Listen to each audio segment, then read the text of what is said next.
ओम शांति 12 नवेम्बर 2025 प्रातः मुरली पाप दादा मधुबन।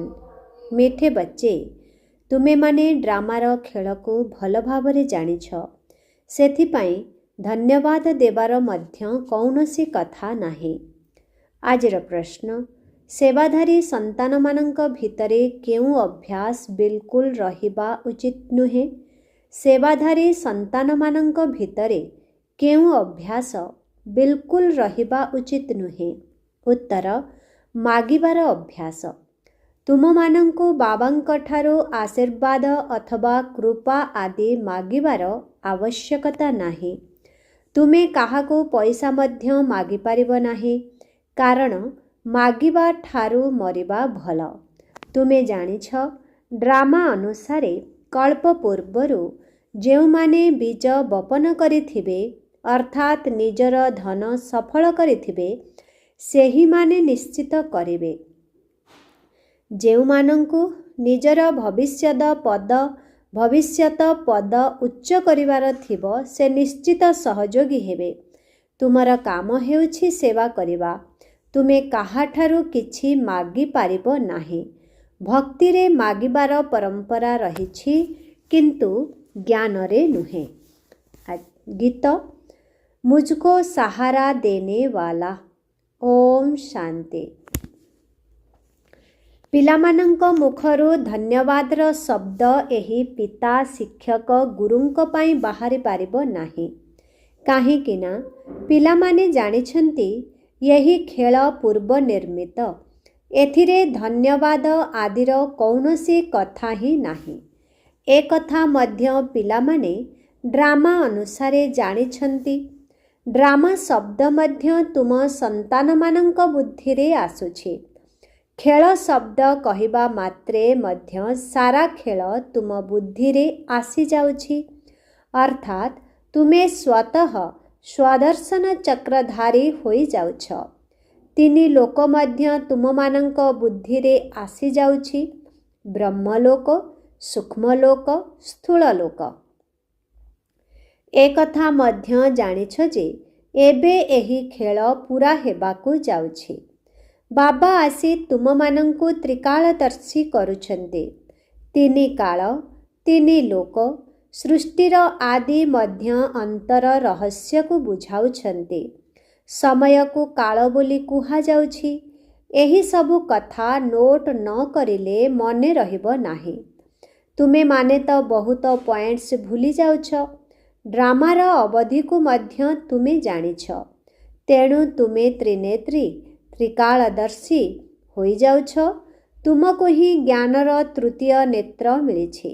सबुठारु बड़ कथा हेउछि तुमे आस्तिक होई जाउछ, नचेत एहा पूर्वरु अनाथ थिल। एही ज्ञान तुमको ही मिली थाए। स्कूलर छात्र मानंकर बुद्धि रे सदा सर्वदा ज्ञानर मंथन होई थाए। एहा मध्य ज्ञान अटेना।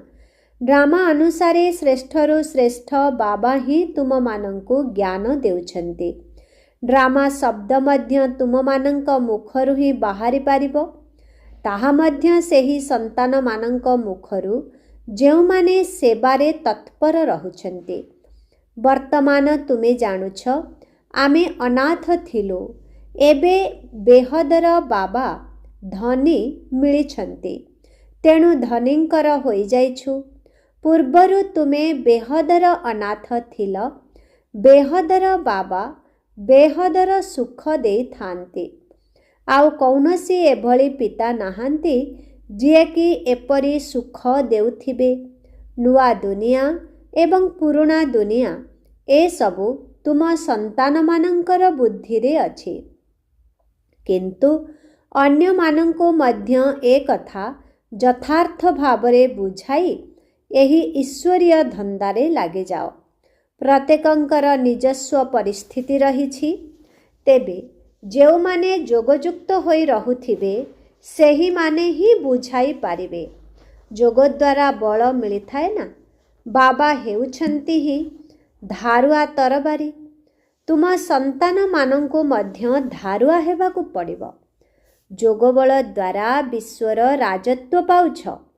ଯୋଗ ଦ୍ୱାରା ବଳ ମିଳୁଛି, ଜ୍ଞାନ ଦ୍ୱାରା ନୁହେଁ। ପିଲାମାନଙ୍କୁ ବୁଝାଇଛି ଜ୍ଞାନ ରୋଜଗାରର ମାଧ୍ୟମ ଅଟେ। ଯୋଗକୁ ବଳ କୁହାଯାଉଛି। ଏଥିରେ ରାତି ଦିନର ଫରକ ରହିଛି। ତେବେ ଯୋଗ ଭଲ ନା ଜ୍ଞାନ ଭଲ? ଦୁନିଆରେ ଯୋଗର ହିଁ ଖ୍ୟାତି ରହିଛି। ଯୋଗ ଅର୍ଥାତ୍ ବାବାଙ୍କର ୟାଦ। ବାବା କହୁଛନ୍ତି ଏହି ଯୋଗ ବଳ ଦ୍ୱାରା ହିଁ ତୁମମାନଙ୍କର ପାପ କଟିଯିବ। ଏହା ଉପରେ ହିଁ ବାବା ଜୋର ଦେଉଛନ୍ତି। ଜ୍ଞାନ ତ ବହୁତ ସହଜ। ଭଗବାନ ଉବାଚ, ମୁଁ ତୁମମାନଙ୍କୁ ସହଜ ଜ୍ଞାନ ଶୁଣାଉଛି। 84 ଜନ୍ମର ଚକ୍ରର ଜ୍ଞାନ ଶୁଣାଉଛି। ଏଥିରେ ସବୁକିଛି ଆସିଯାଉଛି। ଏହା ଇତିହାସ ଭୂଗୋଳ ଅଟେ ନା? ଜ୍ଞାନ ଏବଂ ଯୋଗ ଉଭୟ ହେଉଛି ସେକେଣ୍ଡର କାମ। ବାସ୍ ଆମେ ଆତ୍ମା, ଆମକୁ ବାବାଙ୍କୁ ସ୍ମରଣ କରିବାକୁ ହେବ। ଏଥିରେ ହିଁ ମେହନତ ରହିଛି। ଯୋଗର ଯାତ୍ରାରେ ରହିବା ଦ୍ୱାରା ଶରୀର ଯେପରି ବିସ୍ମୃତି ହେବାକୁ ଲାଗିଥାଏ। ଯଦି ଘଣ୍ଟାଏ ମଧ୍ୟ ଏପରି ଅଶରୀରୀ ହୋଇ ବସିଯିବ, ତେବେ କେତେ ପବିତ୍ର ହୋଇଯିବ। ମନୁଷ୍ୟ ରାତ୍ରିରେ କେହି 6 ଘଣ୍ଟା, କେହି 8 ଘଣ୍ଟା ନିଦ୍ରା ଯାଇଥାନ୍ତି, ଯେତେବେଳେ କି ଅଶରୀରୀ ହୋଇଯାଇଥାନ୍ତି। ସେ ସମୟରେ କୌଣସି ବିକର୍ମ ହୁଏ ନାହିଁ। ଆତ୍ମା ଥକିକରି ଶୋଇଯାଇଥାଏ। ଏପରି ନୁହେଁ କୌଣସି ପାପ ବିନାଶ ହୋଇଯାଏ। ନା, ତାହା ହେଉଛି ନିଦ୍ରା। ସେହି ସମୟରେ କିଛି ବିକର୍ମ ହୁଏ ନାହିଁ। ଯଦି ସେ ସମୟରେ ନିଦ୍ରା ନ କରିବେ, ତେବେ ପାପ ହିଁ କରୁଥିବେ। ତେଣୁ ନିଦ୍ରା ମଧ୍ୟ ଏକ ପ୍ରକାର ସୁରକ୍ଷା ଅଟେ। ସାରା ଦିନ ସେବା କରି କରି ଆତ୍ମା କହେ, ମୁଁ ଏବେ ଶୋଇଯାଉଛି, ଅଶରୀରୀ ହୋଇଯାଉଛି। ଏବେ ତ ଶରୀର ଥାଇ ମଧ୍ୟ ତୁମକୁ ଅଶରୀରୀ ହେବାକୁ ପଡ଼ିବ। ମୁଁ ଆତ୍ମା ଏହି ଶରୀରରୁ ଅଲଗା ଶାନ୍ତ ସ୍ୱରୂପ ଅଟେ। ଆତ୍ମାର ମହିମା କେବେ ହେଲେ ଶୁଣି ନଥିବେ। ଆତ୍ମା ସତ୍ ଚିତ୍ତେ ଆନନ୍ଦ ସ୍ୱରୂପ ଅଟେ। ପରମାତ୍ମାଙ୍କର ମହିମାର ଗାୟନ କରିଥାନ୍ତି କି ସିଏ ସତ୍ୟ ଅଟନ୍ତି, ଚୈତନ୍ୟ ଅଟନ୍ତି, ସୁଖ ଶାନ୍ତିର ସାଗର ଅଟନ୍ତି। ଏବେ ତୁମକୁ ତାର ମାଷ୍ଟର କୁହାଯିବ। ପିଲାଙ୍କୁ ମାଷ୍ଟର ମଧ୍ୟ କହିଥାନ୍ତି। ତେଣୁ ବାବା ଯୁକ୍ତିମାନ ମଧ୍ୟ ବତାଇ ଚାଲିଛନ୍ତି। ଏପରି ନୁହେଁ ଯେ ସାରାଦିନ ନିଦ୍ରାରେ ରହିବ। ନା, ତୁମକୁ ତ ଯୋଗଯୁକ୍ତ ହୋଇ ପାପଗୁଡ଼ିକର ବିନାଶ କରିବାକୁ ହେବ। ଯେତେ ଦୂର ସମ୍ଭବ ବାବାଙ୍କୁ ମନେ ପକାଇବାକୁ ହେବ। ଏପରି ମଧ୍ୟ ନୁହେଁ ଯେ ବାବା ଆମ ଉପରେ ଦୟା ଅଥବା କୃପା କରୁଛନ୍ତି। ନା, ତାଙ୍କର ଏହି ଗାୟନ ରହିଛି, ଦୟାଳୁ ବାଦଶାହ। ତମୋ ପ୍ରଧାନରୁ ସତୋ ପ୍ରଧାନ କରିବା, ଏହା ମଧ୍ୟ ତାଙ୍କର ପାଠ ଅଟେ। ଭକ୍ତମାନେ କେବଳ ମହିମାର ଗାୟନ କରିଥାନ୍ତି। ତୁମକୁ କେବଳ ମହିମାର ଗାୟନ କରିବାର ନାହିଁ।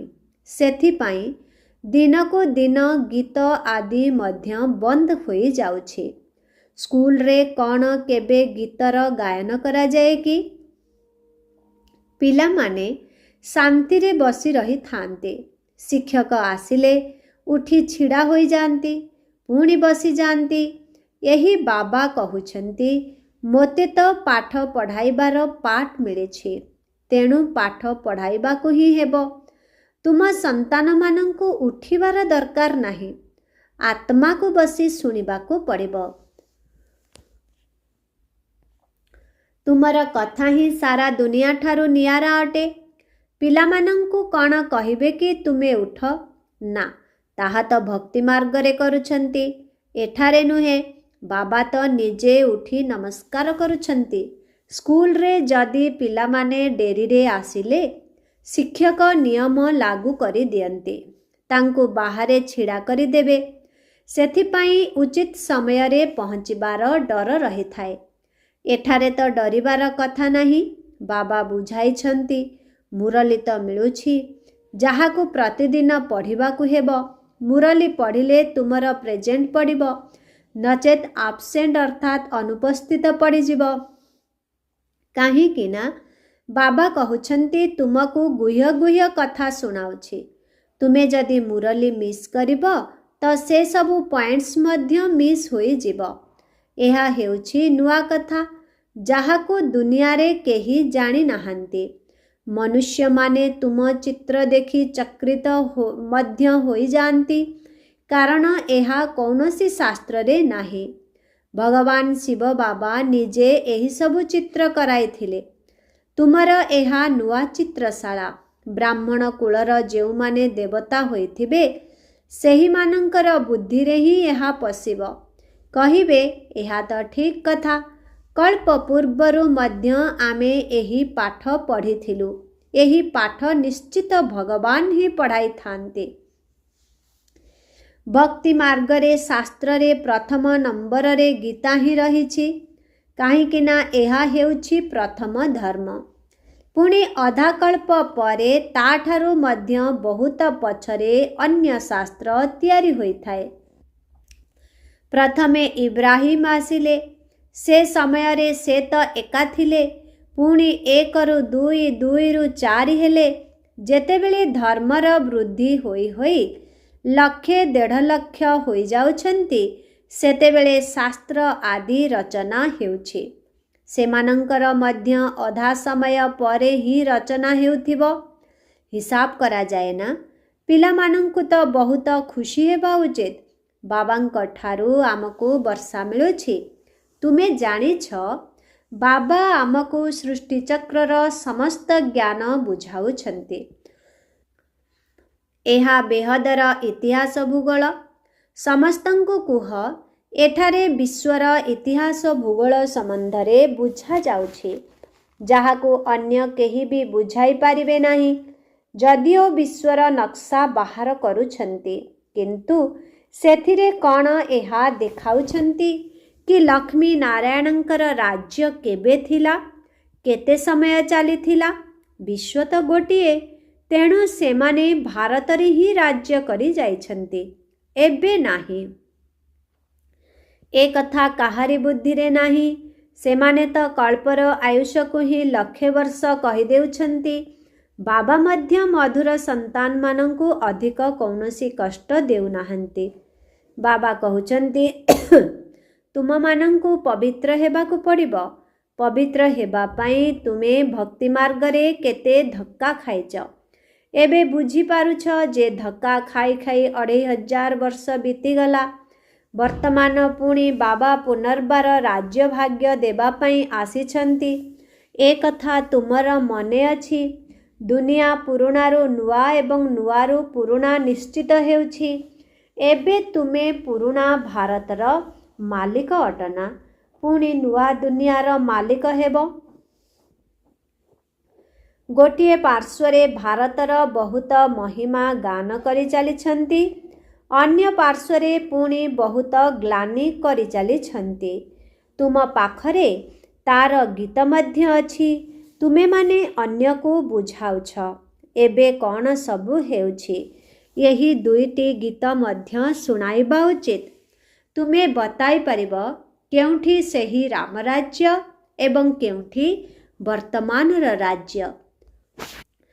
बाबा हेउछन्ति दीनबंधु, तेणु गरीब मानंकर झियो माने ही एठाकू आसिबे, अर्थात निजको समर्पित करिवे। साहुकार मानंकर तो निजर निशा रही थाए, तेबे कल्प पूर्वरु जेउ माने आसीथिबे सेही माने ही आसिबे। एथिरे चिंतार कौनसी कथा नाही। शिव बाबांको केबे कौनसी चिंता हुए नाही, दादांकर हुए। एहांकर निजर भी चिंता अछि। मोते नंबर 1 पावन हेबाकू पड़िबो, सेथिपाई गुप्त पुरुषार्थ करिबाकू हेबो। चार्ट रखिले जना पड़ी जाए एहांकर पुरुषार्थ अधिक। बाबा सबुबेले बुझाउछन्ति डायरी रख। बहुत पिला लेखुछन्ति मध्य। चार्ट लेखिबा द्वारा बहुत सुधार हेउछि। एही जुक्ति बहुत भल, तेणु समस्ते करिबा उचित। डायरी रखिबा द्वारा तुमर बहुत लाभ हेब। डायरी रखिबा अर्थात बाबांकु मने पकाइबा। ସେଥିରେ ବାବାଙ୍କର ସ୍ମୃତି ଲେଖିବାକୁ ହେବ। ଡାଏରୀ ମଧ୍ୟ ସହଯୋଗୀ ହେବ। ତୁମେମାନେ ପୁରୁଷାର୍ଥ କରିପାରିବ। ନୋଟ୍ ଆଦି କରିବା ପାଇଁ କେତେ ଲକ୍ଷ ଲକ୍ଷ କୋଟି କୋଟି ଡାଏରୀ ହେଉଛି। ସବୁଠାରୁ ମୁଖ୍ୟ କଥା ହେଉଛି ନୋଟ୍ କରିବାର। ଏ କଥା କେବେ ଭୁଲିଯିବା ଉଚିତ ନୁହେଁ। ସେହି ସମୟରେ ଡାଏରୀରେ ଲେଖିଦେବା ଦରକାର। ରାତିରେ ହିସାବ କିତାବ ଲେଖିବା ଉଚିତ। ତେବେ ଜଣାପଡ଼ିବ ଏହାଦ୍ୱାରା ତ ଆମର କ୍ଷତି ହେଉଛି। କାହିଁକି ନା ଜନ୍ମ ଜନ୍ମାନ୍ତରର ବିକର୍ମ ଭସ୍ମ କରିବାକୁ ହେବ। ବାବା ରାସ୍ତା ବତାଉଛନ୍ତି। ନିଜ ଉପରେ ଦୟା ଅଥବା କୃପା କରିବାକୁ ହେବ। ଶିକ୍ଷକ ତ ପାଠ ପଢ଼ାଇଥାନ୍ତି, ଆଶୀର୍ବାଦ ତ କରିବେ ନାହିଁ ନା।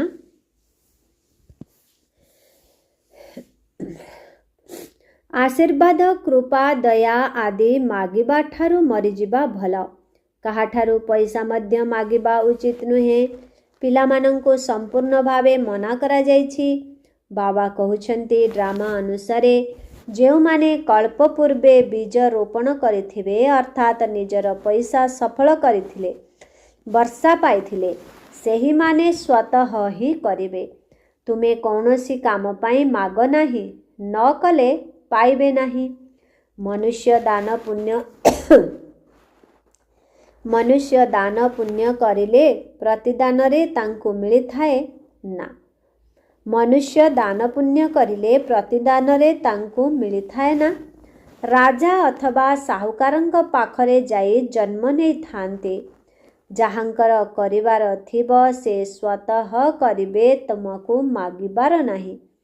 କଳ୍ପ ପୂର୍ବରୁ ଯେଉଁମାନେ ଯେତିକି କରିଥିବେ ଡ୍ରାମା ତାଙ୍କ ଦ୍ୱାରା କରାଇବ।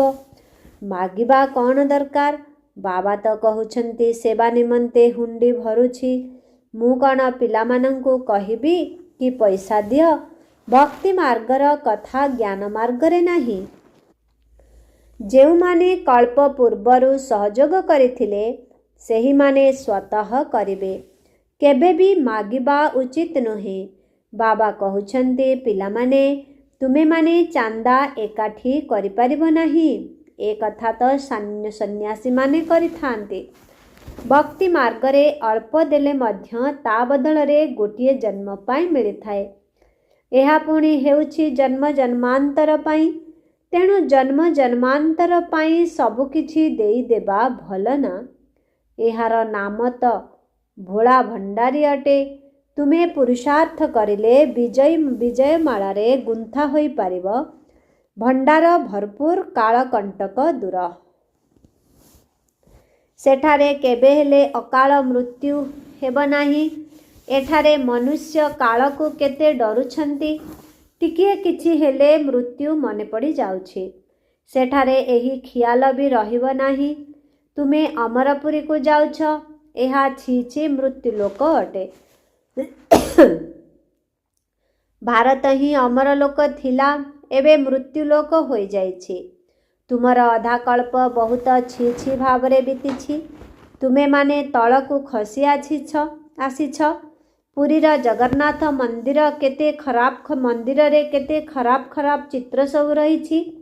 ବାବା ତ ଅନୁଭବୀ ଅଟନ୍ତି ନା। ଚାରିଆଡ଼େ ବୁଲୁଛନ୍ତି। ଗୋରାରୁ ଶ୍ୟାମଳ ହୋଇଛନ୍ତି। ଗାଁରେ ରହୁଥିଲେ। ବାସ୍ତବରେ ଏହି ସମଗ୍ର ଭାରତ ହେଉଛି ଗୋଟିଏ ଗାଁ। ତୁମେ ଗାଁର ପିଲା। ଏବେ ତୁମେ ଜାଣୁଛ ଆମେ ବିଶ୍ୱର ମାଲିକ ହେଉଛୁ। ଏପରି ଭାବିବା ଉଚିତ ନୁହେଁ କି ମୁଁ ତ ବମ୍ବେରେ ରହୁଛି। ବମ୍ବେ ତ ମଧ୍ୟ ସ୍ୱର୍ଗ ଆଗରେ କ'ଣ? କିଛି ବି ନୁହେଁ। ଗୋଟିଏ ପଥର ମଧ୍ୟ ନୁହେଁ। ଆମେ ଗାଁର ପିଲାମାନେ ନିର୍ଧନ ଅନାଥ ହୋଇଯାଇଛୁ। ଏବେ ପୁଣି ଆମେ ସ୍ୱର୍ଗର ମାଲିକ ହେଉଛୁ। ତେଣୁ ଖୁସିରେ ରହିବା ଉଚିତ। ଏହାର ନାମ ହିଁ ହେଉଛି ସ୍ୱର୍ଗ। ମହଲମାନଙ୍କରେ କେତେ ହୀରା ଲୀଳା ଖଞ୍ଜା ହୋଇ ରହିବ। ସୋମନାଥ ମନ୍ଦିର କେତେ ହୀରା ଲୀଳାରେ ଭରି ରହିଥିଲା। ପ୍ରଥମେ ଶିବଙ୍କ ମନ୍ଦିର ତିଆରି କରିଥାନ୍ତି। ସେତେବେଳେ କେତେ ସାହୁକାର ଥିଲେ। ଏବେ ତ ଭାରତ ଗାଁ ହୋଇଯାଇଛି। ସତ୍ୟ ଯୁଗରେ ବହୁତ ମାଲାମାଲ ଥିଲା। ଏହି କଥା ଦୁନିଆରେ ତୁମ ବ୍ୟତୀତ କେହି ହେଲେ ଜାଣିନାହାନ୍ତି। ତୁମେ କହୁଛ କାଲି ଆମେ ବାଦଶାହ ଥିଲୁ, ଆଜି ଫକୀର ହୋଇଯାଇଛୁ, ପୁଣି ବିଶ୍ୱର ମାଲିକ ହେବୁ। ତୁମ ସନ୍ତାନମାନଙ୍କୁ ନିଜର ଭାଗ୍ୟକୁ ଧନ୍ୟବାଦ ଦେବା ଉଚିତ ଯେ ଆମେ ପଦ୍ମାପଦମ ଭାଗ୍ୟଶାଳୀ ଅଟୁ। ଆଚ୍ଛା, ମିଠେ ମିଠେ ଶିଖିଲା ଦେ ସନ୍ତାନମାନଙ୍କ ପ୍ରତି ମାତା ପିତା ବାପଦାଦାଙ୍କର ମଧୁର ସ୍ନେହ ସମ୍ପନ୍ନ ଶୁଭେଚ୍ଛା ଏବଂ ସୁପ୍ରଭାତ। ଆତ୍ମିକ ପିତାଙ୍କର ଆତ୍ମିକ ସନ୍ତାନମାନଙ୍କୁ ନମସ୍ତେ। ଆତ୍ମିକ ସନ୍ତାନମାନଙ୍କର ଆତ୍ମିକ ପିତାଙ୍କୁ ଓମ୍ ଶାନ୍ତି, ଗୁଡ୍ ମର୍ଣ୍ଣିଂ, ନମସ୍ତେ ନମସ୍ତେ ନମସ୍ତେ ନମସ୍ତେ ନମସ୍ତେ। ଶୁକ୍ରିୟା ବାବା, ଶୁକ୍ରିୟା। ଓମ୍ ଶାନ୍ତି। ଧାରଣା ପାଇଁ ମୁଖ୍ୟ ସାର 1 ନମ୍ବର, ବିକର୍ମରୁ ବଞ୍ଚିବା ପାଇଁ ଏହି ଶରୀର ଭିତରେ ରହି ଅଶରୀରୀ ହେବାର ପୁରୁଷାର୍ଥ କରିବାକୁ ହେବ। ଯୋଗର ଯାତ୍ରା ଏପରି ହେଉ ଯେପରି ଶରୀରର ବିସ୍ମୃତି ହୋଇଯାଉ। 2 ନମ୍ବର, ଜ୍ଞାନର ଚିନ୍ତନ ମନ୍ଥନ କରି ଆସ୍ତିକ ହେବାକୁ ପଡ଼ିବ। ମୁରଲି କେବେ ବି ମିସ୍ କରିବାର ନାହିଁ। ନିଜର ଉନ୍ନତି ପାଇଁ ଡାଏରୀରେ ଯୋଗର ଚାର୍ଟ ନୋଟ୍ କରିବାକୁ ହେବ। ଆଜିର ବରଦାନ, ଅଲୌକିକ ଶକ୍ତିକୁ ପ୍ରତ୍ୟେକ କର୍ମରେ ବ୍ୟବହାର କରୁଥିବା ଯୁକ୍ତିଯୁକ୍ତ ଜୀବନ ମୁକ୍ତ ଆତ୍ମା ଭବ। ଏହି ବ୍ରାହ୍ମଣ ଜୀବନରେ ବିଶେଷତା ହିଁ ଅଲୌକିକତା ଅଟେ। ଅଲୌକିକ ଶକ୍ତି ଆଧାରରେ ହିଁ ନିଜକୁ ବା ସମସ୍ତଙ୍କୁ ପରିବର୍ତ୍ତନ କରିପାରିବ। ଏହି ଶକ୍ତି ଦ୍ୱାରା ଅନେକ ପ୍ରକାରର ଶାରୀରିକ ବନ୍ଧନଗୁଡ଼ିକରୁ ଯୁକ୍ତି ମିଳିଥାଏ, କିନ୍ତୁ ଯୁକ୍ତିଯୁକ୍ତ ହୋଇ ପ୍ରତ୍ୟେକ କର୍ମରେ ଢିଲା ହେବା ପରିବର୍ତ୍ତେ ନିଜର ଅଲୌକିକ ବା ଆତ୍ମିକ ଶକ୍ତିକୁ ବ୍ୟବହାର କର। ମନ, ବଚନ, କର୍ମ ତିନୋଟି ଯାକରେ ଆତ୍ମିକ ଶକ୍ତିକୁ ବ୍ୟବହାର କର। ମନ, ବଚନ ଏବଂ କର୍ମ ତିନୋଟି ଯାକରେ ଆତ୍ମିକ ଶକ୍ତିର ଏକାଠି ଅନୁଭବ ହେଉ। ଯେଉଁମାନେ ଏହି ତିନୋଟି ଯାକରେ ଯୁକ୍ତିଯୁକ୍ତ ଅଟନ୍ତି, ସେହିମାନେ ହିଁ ଜୀବନ ମୁକ୍ତ ଅଟନ୍ତି। ଆଜିର ସ୍ଲୋଗାନ, ସତ୍ୟତାର ବିଶେଷତା ଦ୍ୱାରା ଖୁସି ଏବଂ ଶକ୍ତିର ଅନୁଭୂତି କରି ଚାଲ। ଓମ୍ ଶାନ୍ତି।